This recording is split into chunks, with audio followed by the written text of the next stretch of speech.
Olá, estamos aqui em mais um vídeo da Escola Bíblica Dominical. Hoje estaremos estudando acerca do profeta Ageu. Não deixe de se inscrever no canal, deixe também seu like, deixe suas sugestões, comentários e não deixe de assistir o vídeo até o final.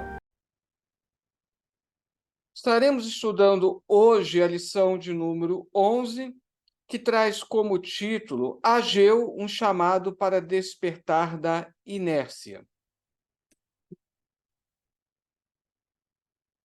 Texto áureo. Assim diz o Senhor dos Exércitos: aplicai os vossos corações aos vossos caminhos. Ageu 1:7. Verdade aplicada. O discípulo de Cristo precisa estar sempre revendo suas prioridades, se estão de acordo com a palavra de Deus. Textos de referência, nós encontramos aqui em Ageu, no capítulo 1, versículo 1.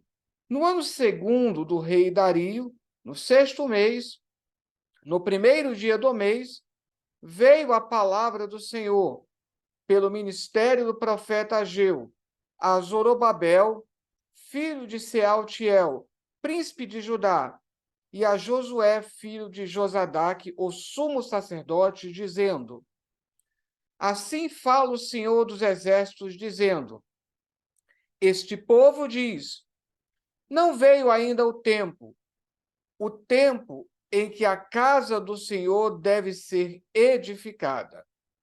Veio, pois, a palavra do Senhor pelo ministério do profeta Ageu, dizendo: é para vós tempo de habitar nas vossas casas estucadas, e esta casa há de ficar deserta? Motivo de oração. Ore para que o reino de Deus seja prioridade em sua vida. Ponto de partida. Deus se agrada da obediência do seu povo. Introdução. Nesta lição, veremos como Deus, por meio do profeta, repreende, desafia e anima o seu povo. As palavras proféticas mostram uma estreita relação entre a obediência e a bênção de Deus.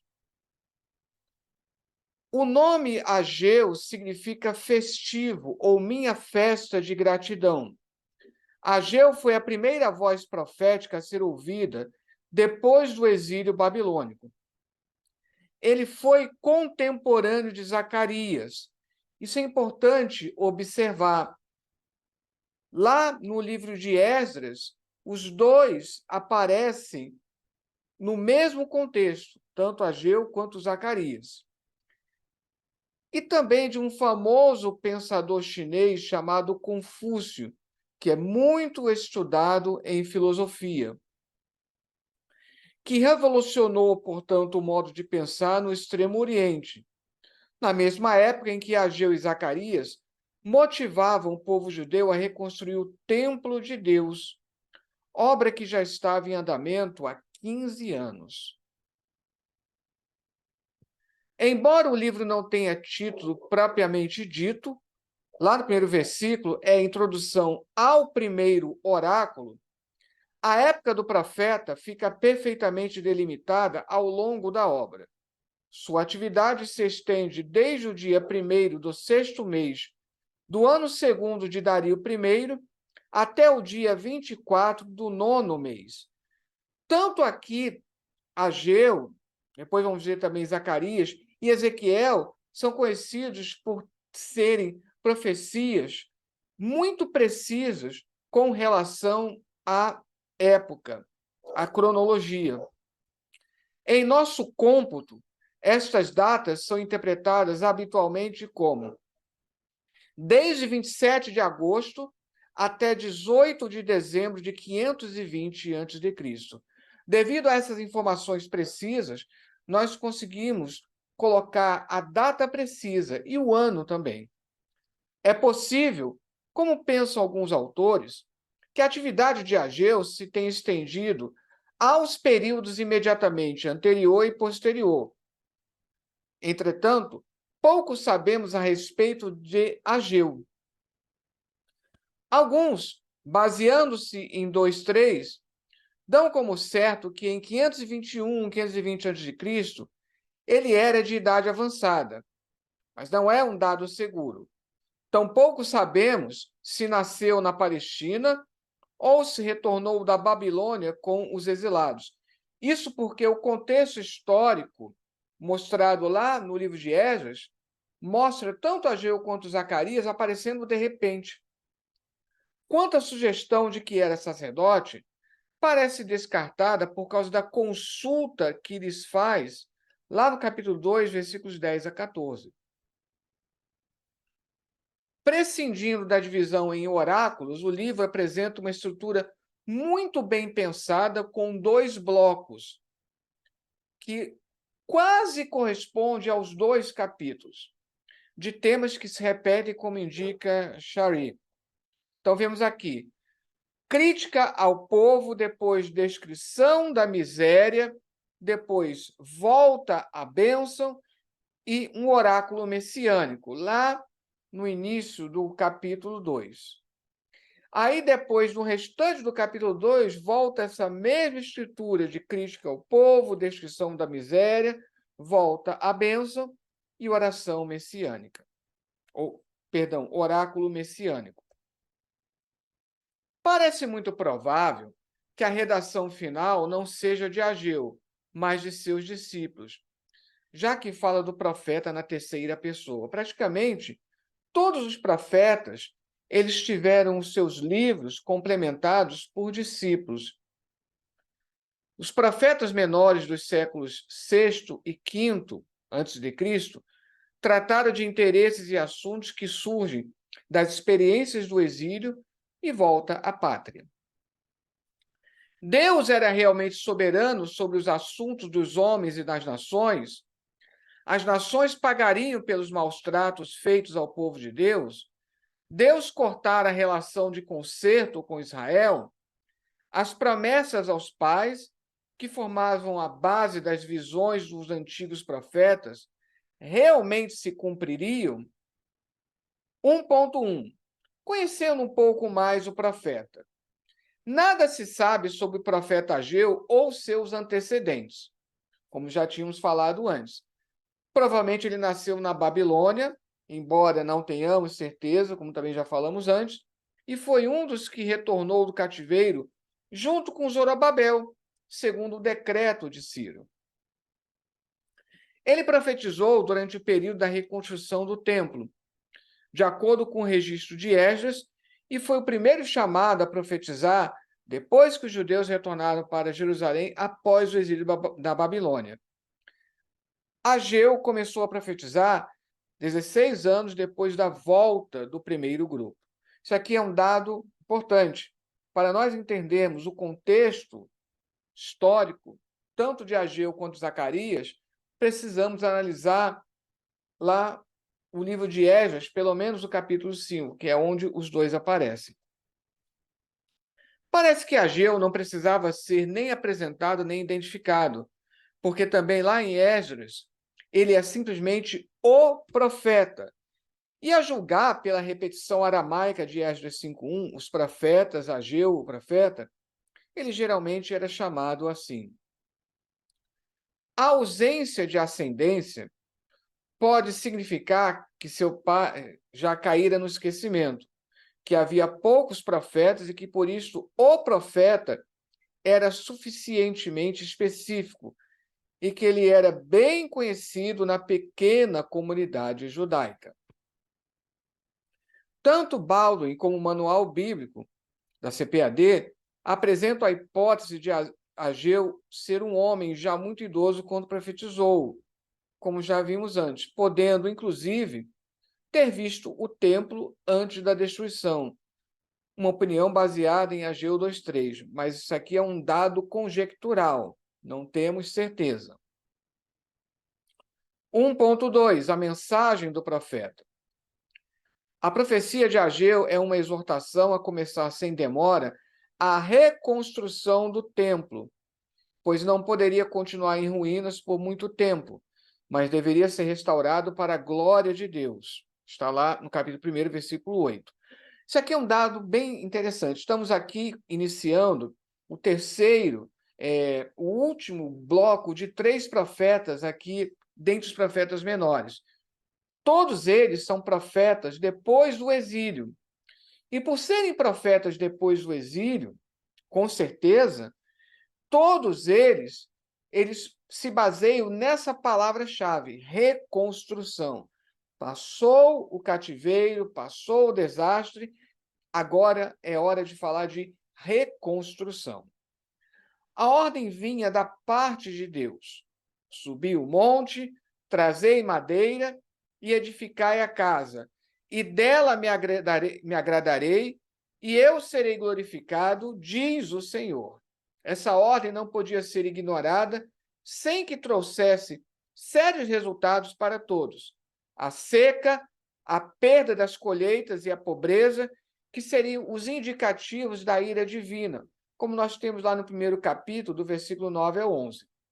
Por outro lado, Deus abençoaria e traria uma rápida e perene salvação ao seu povo, se, mediante o esforço coletivo, o templo fosse reconstruído.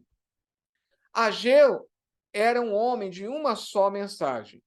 Ele representava o Deus que ele gostava de chamar de Senhor dos Exércitos, a fonte de todo o poder, o Senhor das potências militares na terra e no céu. Por que diz aqui que era homem de uma só mensagem? Pela brevidade do livro, ele enfatiza quase que única e exclusivamente a mensagem de é tempo de reconstruir o templo. A consequência foi que sua palavra tinha autoridade.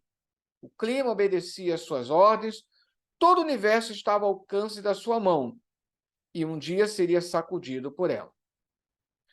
Assim que as prioridades estivessem na ordem certa, a presença do Senhor entre o povo se tornaria evidente pela prosperidade que acompanharia tanto a construção como a agricultura. Esta certeza da salvação do Senhor no presente e no futuro permeia a mensagem de Ageu e põe nele a marca do verdadeiro profeta. 1.3. Convocação à reconstrução do templo. A reconstrução do templo teve o seu início assim que os primeiros deportados para a Babilônia começaram a chegar em Jerusalém. Depois de preparados os alicerces do templo em 536 a.C., a forte oposição à obra retardou em muito a sua edificação, o que veio a acontecer 16 anos depois. Alguns colocam 15, mas é 15, 16 anos. Nesse intervalo de tempo, o novo rei Dario subiu ao trono da Pérsia e tinha boa vontade para com os judeus. Sob a pregação de Ageu e Zacarias, a obra foi reiniciada dentro de 24 dias e a obra do templo acabada em 4 anos. Os profetas pós-exílicos asseguraram aos que voltaram do exílio que Deus tinha grandes planos para a nação. Ageu focalizou a atenção do povo no templo. Então, Ageu, ele é o profeta que mais ele centra suas atenções no templo. O trabalho no templo fora suspenso devido à apatia e oposição. Mesmo depois, quando o projeto foi retomado, muitos consideraram que a estrutura construtiva não era nada em comparação ao glorioso templo salomônico dos tempos pré-exílicos. Não obstante, Ageu predisse ousadamente que as riquezas nas nações acabariam fluindo para o templo e que a sua glória ultrapassaria a do templo de Salomão. Um outro detalhe interessante é que talvez um dos versículos mais conhecidos, além do meu é o ouro, minha prata, né? Quando fala do desejado das nações, aqui, embora o desejado das nações tenha sido, desde Jerônimo, entendido em chave hermenêutica como uma referência messiânica, aqui o desejado das nações seria esse dinheiro que estaria afluindo, ou a promessa de dinheiro afluindo para o templo. Fazendo então um balanço do primeiro tópico, eu ensinei que Deus sempre cumpre suas promessas, ainda que pareça que está demorando, mas ele espera que o cristão cumpra a sua parte, priorizando a sua obra. Tópico 2. A necessidade de arrependimento. Ageu pontuou em sua mensagem que o povo deveria construir a casa de Deus e, embora eles estivessem desanimados, o Senhor os encorajou através do profeta, dizendo que se agradaria do templo e nele seria glorificado, pois o Senhor busca mais a fidelidade do seu povo do que o sucesso conquistado. 2.1. O povo obedece à ordem de Deus. O recomeço da obra foi por volta de 3 semanas após a ordem de Deus. Aquele povo que havia voltado do cativeiro na Babilônia era um povo diferente daquele que havia morado ali antes da destruição de Jerusalém. Sempre salientamos isso. O cativeiro, ele serve como um divisor de águas em todos os sentidos. As muitas experiências amargas em terra estrangeira fizeram com que desejassem um regresso à terra natal. No entanto, estavam preocupados em garantir primeiro o sustento, deixando a construção da casa do Senhor para depois. Mas Deus os repreende através das palavras de Ageu. A aceitação da palavra do profeta e a obediência foi unânime, começando por sua liderança. A resposta à mensagem de Ageu foi imediata e decisiva.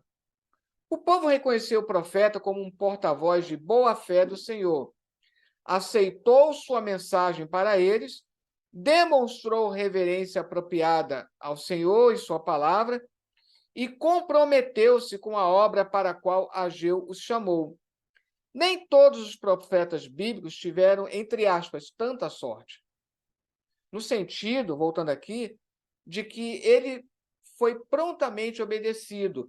Não se fala acerca de Ageu de qualquer tipo de resistência à sua mensagem, à sua liderança. Lembrem que um grande profeta, Jeremias, ele encontrou grande resistência.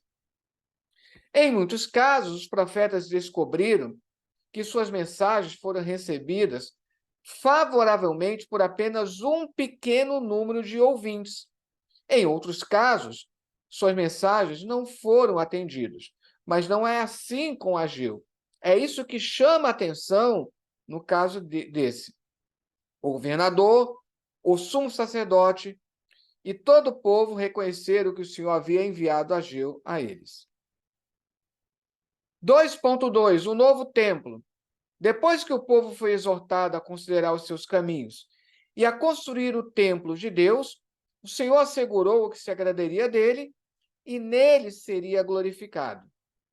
No período de 27 dias, o alicerce, que tinha sido o início da primeira restauração, foi desobstruído e o povo trabalhou bastante para que começassem a aparecer os primeiros contornos e a configuração geral do edifício.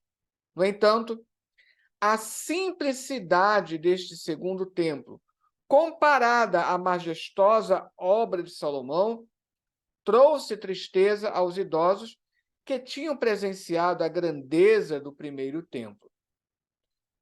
É aquela famosa passagem em que, por conta disso, há a promessa de que a glória da segunda casa será maior do que a da primeira. É preciso ter em mente que o templo significava a presença de Deus entre o povo de Israel.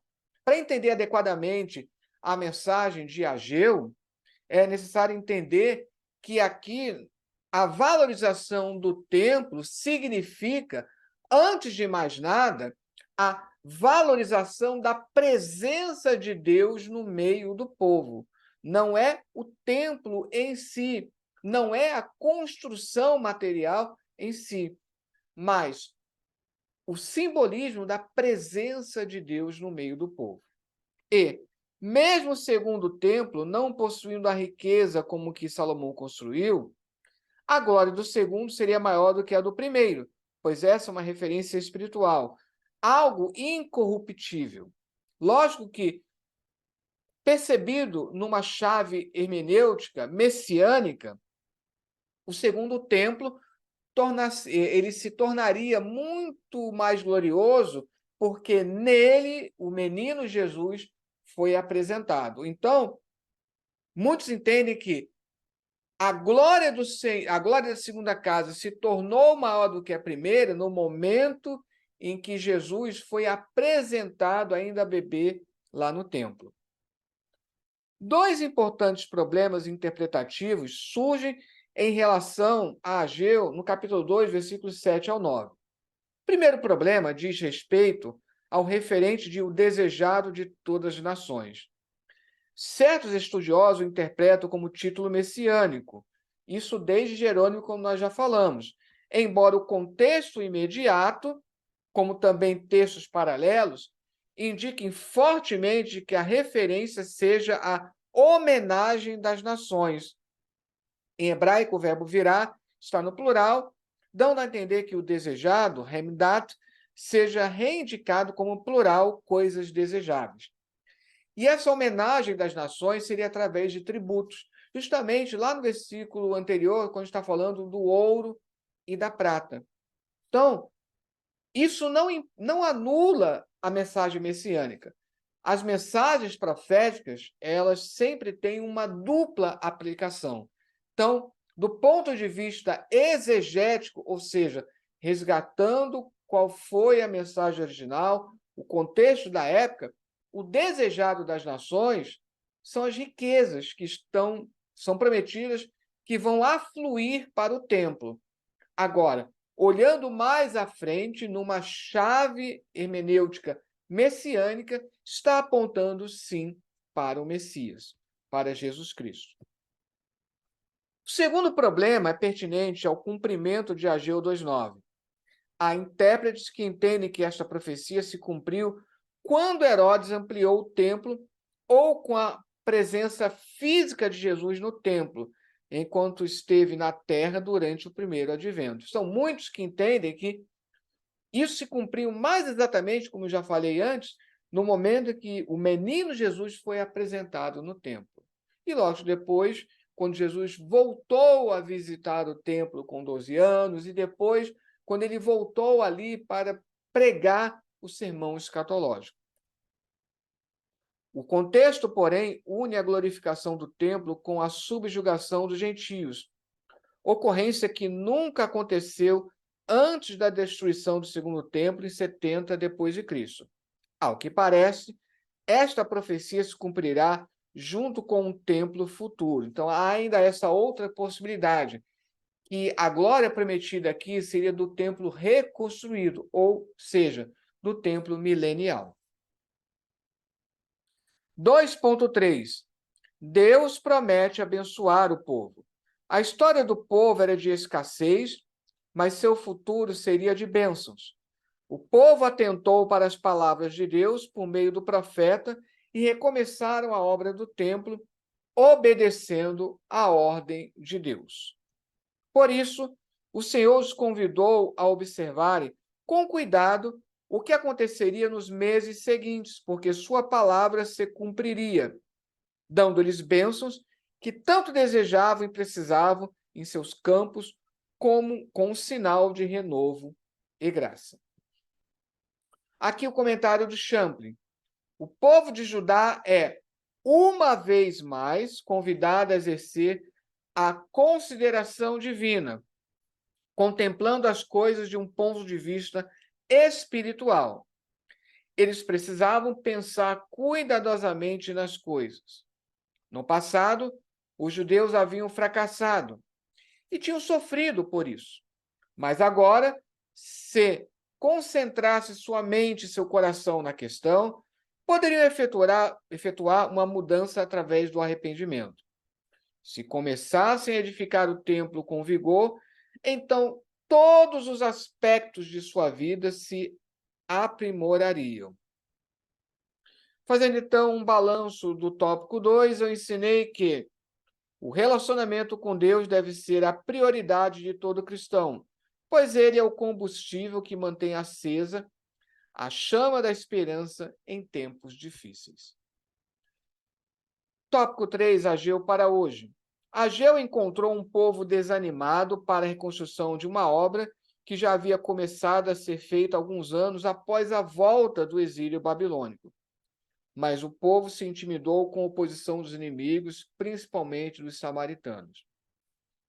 Fazendo aqui uma leitura espiritualizada dessa temática de Ageu, se passamos por um período de cativeiro de nossa vida, se passamos por um período de deserto, e se estamos desanimados para a reconstrução do templo de nossas vidas, do altar da nossa adoração a Deus, nós precisamos que a profecia nos anime para que nós possamos, o quanto antes, começar em nossas vidas a obra de reconstrução. A obra do templo precisava ser concluída, mas, além de desanimados, intimidados e sem recursos, o povo estava com suas prioridades focadas em suas vidas particulares. Estavam preocupados em reerguer suas casas, enquanto a casa do Senhor estava abandonada. A palavra de Ageu foi um encorajamento para pôr fim àquele estado de letargia espiritual. Um versículo que pode ser relacionado aqui, lá no Novo Testamento, é quando Jesus diz: buscai antes o reino de Deus e sua justiça, e as demais coisas vos serão acrescentadas. 3.1. Prioridades erradas. O cenário era de abandono da casa do Senhor, enquanto os mais ricos construíam suas casas. Um claro caso de prioridades erradas. Como já dito anteriormente, o templo era o centro religioso da vida do povo. Ele significava a presença de Deus entre o povo de Israel. Sem o templo, a vida religiosa do povo estava subordinada a um lugar de menor importância. É como se hoje relegássemos o altar da nossa adoração a Deus a um segundo plano. Nunca irei mais ressaltar que o fato de falar sobre prioridades não exime a responsabilidade e o esforço pessoal de cada um na construção de sua estabilidade financeira. Vamos lembrar da segunda carta aos Tessalonicenses, que fala acerca disso. Alguns, a pretexto da volta do Senhor, estavam deixando de trabalhar. E aí a carta diz de maneira até dura: se não quer trabalhar, então não coma. Não se deve confundir a prioridade do reino com a negligência humana. O fato de darmos prioridade a Deus não significa que vamos negligenciar as nossas obrigações diárias. Seja com o trabalho secular, seja com a família, com nossa esposa, com nossos cônjuges, com nossos filhos, com nossos familiares em geral. Os comentários de Ageu nesta sessão sobre a riqueza que flui para o templo não devem ser mal interpretados como se fosse a ênfase total do profeta, como se ele quisesse saber, entre aspas, apenas de dinheiro. Alguns estudiosos, enfatizando a visão de Ageu sobre o templo como um depositário de objetos de valor, interpretaram o profeta como significando que o templo tinha apenas esse propósito, excluindo qualquer outro propósito. Pelo menos, posteriormente, na época de Jesus, infelizmente, estavam utilizando o Santo dos Santos apenas como um lugar para depositar dinheiro, e às vezes dinheiro de procedência ilícita, com consentimento dos sacerdotes. 3.2. A importância do encorajamento mútuo. Quando Ageu se depara com o desânimo do povo, ele exerce um papel muito importante de encorajamento. Ora, pois, esforça-te, Zorobabel, diz o Senhor, e esforça-te, Josué, filho de Josadaque, sumo sacerdote, e esforçai-vos todo o povo da terra, diz o Senhor, e trabalhai. Aqui, Zorobabel, a liderança civil, e Josué, que é a liderança espiritual. Porque eu sou convosco, diz o Senhor dos Exércitos. Está lá em 2:4. O povo estava apático por causa da singeleza do segundo templo, além de problemas. No entanto, as palavras proféticas são de que a glória do segundo templo, ainda que mais singela em sua construção, seria maior do que a do primeiro templo, construído por Salomão. Inclusive, voltando aqui, dados arqueológicos nós temos oficialmente do segundo templo. Não temos mais vestígios arqueológicos do primeiro templo. Então, até nisso, podemos dizer que a profecia também se cumpriu. Ser forte, esforça-te, foi a ordem que o outro Josué tinha ouvido muitas vezes, bem como Israel, quando entrou na terra. Há um paralelo interessante entre a exortação de Ageu e as palavras de Jesus lá em Marcos 6,50. Tende bom ânimo, sou eu, não temais. É aquilo que nós chamamos de um eco. Sutilmente você está ecoando essas passagens que nós encontramos lá em Deuteronômio e Josué. A presença pessoal do Senhor confere coragem, determinação e a certeza de que ele não permitirá que seu objetivo fracasse. Se o exílio aparentemente tinha anulado a aliança, agora o povo era certificado de que Deus ainda estava entre eles em espírito, como estivera durante todo o Êxodo. 3.3 Promessas valiosas de Deus. Deus fez uma promessa a Zorobabel, dizendo que o faria como um anel de selar. O anel de selo continha o nome do rei, era isso que validava os documentos daquela época. O anel de selar, portanto, representava a autoridade do rei. Parece, alguns pensam que havia até uma expectativa messiânica em Zorobabel. Alguns talvez pensassem, quem sabe ele vai restaurar a linhagem davídica, já que ele pertencia a uma linhagem davídica. Mas, como isso não se concretizou, as promessas feitas a Zorobabel, elas podem ser entendidas como se cumprindo no futuro na figura de Jesus Cristo. Zorobabel, governador de Judá e descendente de Davi, seria o anel de selar de Deus, seu representante oficial na terra. Essa profecia ultrapassa Zorobabel pelos motivos que já expusemos, remetendo para o Messias que haveria de vir. Mais uma vez, o comentário do Champlin. A mensagem com que o livro de Ageu termina é uma mensagem de encorajamento para o governador Zorobabel. Adonai haverá de abalar as coisas, ou seja, o Senhor haverá de abalar as coisas, tanto no céu quanto na terra. Para que a nação de Israel gozasse de paz e chegasse a ocupar um lugar legítimo de liderança, teria de haver um tremendo abalo. Reinos teriam de cair para que Israel fosse capaz de soerguer-se. Ora, nenhum grande abalo ocorreu nos dias de Zorobabel, pelo que a maioria dos intérpretes vê aqui uma promessa messiânica relacionada à era do reino de Deus. Fazendo então um balanço do tópico 3, eu ensinei que Deus tem reservas de bênçãos maravilhosas, mas nem sempre são bênçãos como se idealiza. Por isso, é importante crer no amor e na providência de Deus, que sabe do que seus servos precisam. Conclusão: o profeta Ageu usa a história para celebrar a glória suprema do templo messiânico definitivo que ainda estava por vir. Incentiva as pessoas com a promessa de paz, prosperidade, governo divino e bênçãos ainda maiores durante o milênio. Dado a nossa limitação, nem sempre conseguimos enxergar a grandeza dessas bênçãos, porque ficamos focados apenas nas bênçãos materiais. E aqui, mais uma vez, a bibliografia que eu utilizei durante todo esse estudo. E que Deus abençoe.